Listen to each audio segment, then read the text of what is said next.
The Sega Master System was released in 1986 in North America, and with this amazing console came tons of games. And today I am wrapping up my 5-part series showcasing Master System Platformers. Now in this episode we will be taking a look at some franchises that are pretty mainstream that have platformers on the Master System. Now, if this is your first time on my channel, or if you just haven't yet, make sure you hit that sub button to watch the first 4 episodes of my platforming series, as well as tons of Sega Master System content ranging from countdowns and reviews. Let's pick up that extra life and jump to that platform one last time as we're looking at another 10 Sega Master System platformers. The Simpsons, Bart Vs The Space Mutants. Bart Vs The Space Mutants is a platform game where the player goes into the role of Bart Simpson. In this role, you're gonna have to stop the Space Mutants from invading Springfield. On each of the 5 levels, Bart must collect or get rid of the ingredients that the Space Mutants are planning to use to build their machine, such as purple objects or balloons. He also has to collect enough proof of the aliens existing, which means you'll mostly be collecting brown coins. Once you do enough of this, the family members of Bart will help him when he meets a boss character like Nelson or Sideshow Bob. Now this mission won't be easy as the Space Mutants are using human bodies as disguises, but in order to get past this, Bart has X-ray goggles that he can use.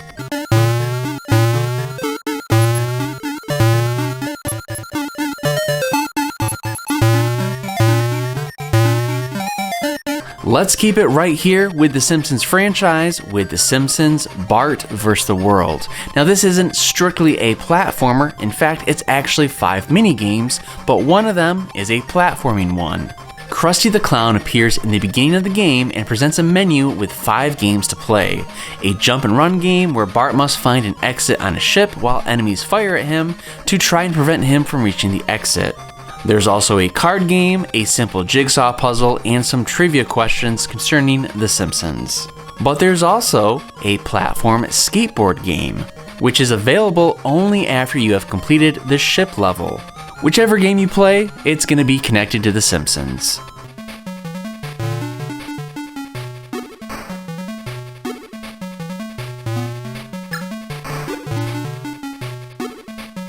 The Smurfs.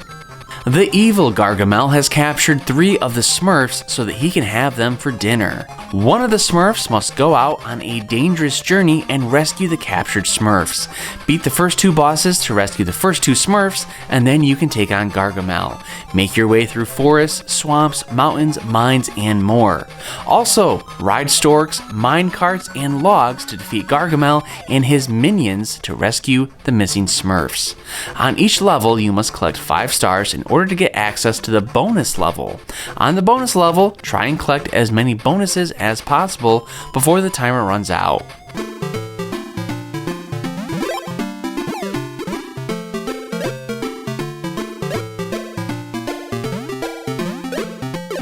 Let's stay right here with the Smurfs with Smurfs II. Uh-oh, a magical crystal ball has been broken. And so Smurf and Smurfette are teleported through time and all around the world. Sadly, they discover that the whole world suffers from pollution. They set out to find 21 crystals in each area and smurf the world's rubbish in order to get back to their European village.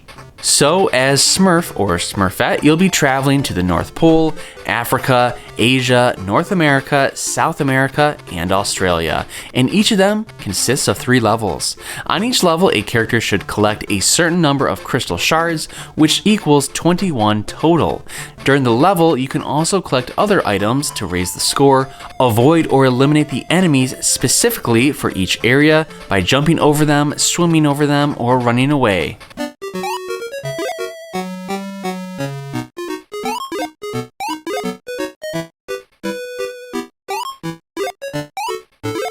From one franchise that features blue characters to another, let's go to Sonic Chaos. The inhabitants of South Island are in danger. Dr. Robotnik has stolen all the Chaos Emeralds, which has kept the power balance. Robotnik has thrown the emeralds in a parallel universe and is keeping the red one. Sonic and Tails must retrieve all the Chaos Emeralds before the destruction of South Island. This is one that I don't have in my collection, but I do love Sonic games, especially on the Master System. I do have Sonic 1 and Sonic 2, so maybe I'll get Sonic Chaos in my collection sometime soon.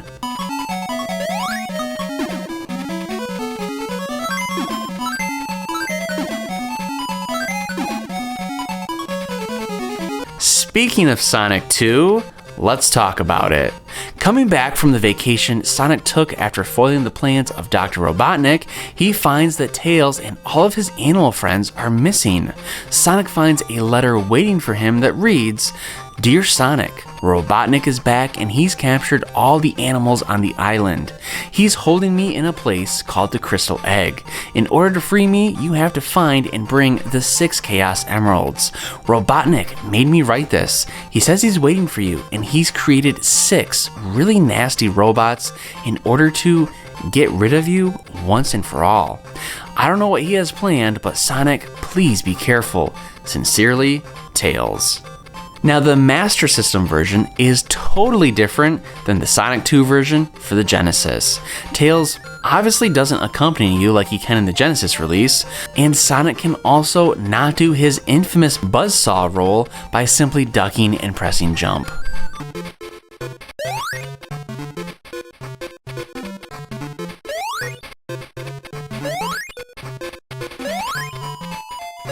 Strider 2.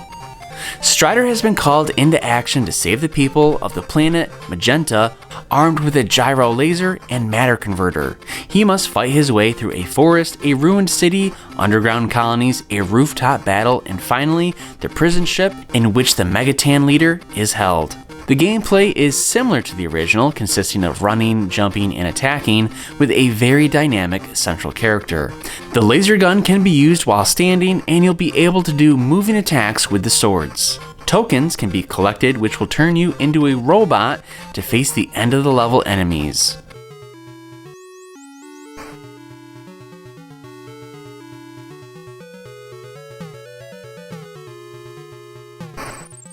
Tom and Jerry, the movie. We've all seen Tom and Jerry, right? It's about a cat who always tries to get a mouse. Well, a version of this came to the Master System. The player plays as Tom, a curious cat who will do anything to get his paws on that troublemaker mouse Jerry. Tom tries to catch Jerry as he runs through 6 different levels. Starting in the kitchen, Jerry will lead Tom through the garden, downtown, the forest, Rock Mountain, and finally ending up in the nursery. Now, Jerry will do anything he can to keep Tom from snagging him, even if that means running through dangerous areas. Tom must try and dodge the stoves, dropping flower pots, falling boulders, and even climb skyscrapers and swim underwater, all while trying to nab that rodent. But be careful, if you take too many hits, it will result in a game over. It's just another hard day at work for Tom the cat.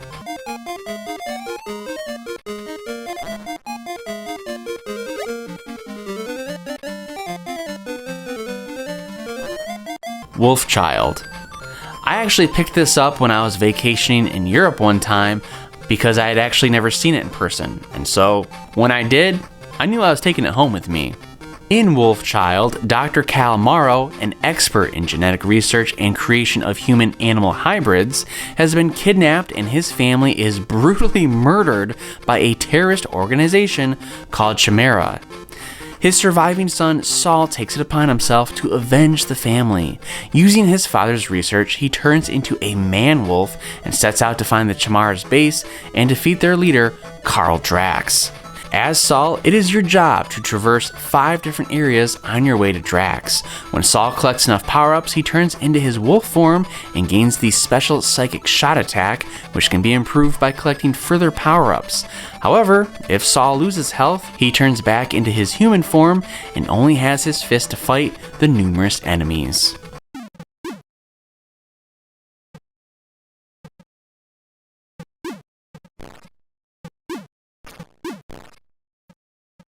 Zuul. His name is Zuul, and he is a gremlin-like creature from another dimension. He is forced to land on the Earth, but his sole goal is to attain the prestigious ranking of a ninja.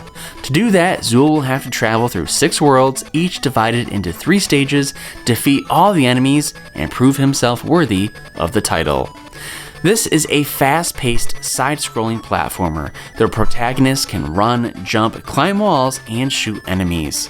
Power-ups for Zuul are scattered across all the levels, and these include life-spending hearts, smart bombs, shields, and a more powerful jump skill, and a twin Zuul. The twin will copy the original's motions a few seconds after he performs them.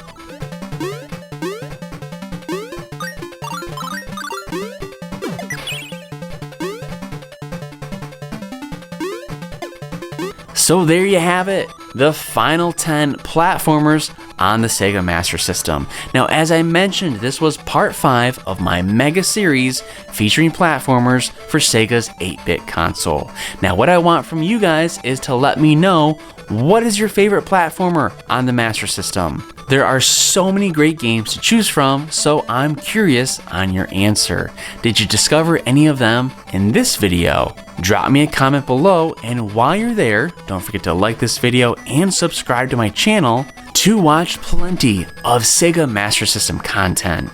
Thanks for watching.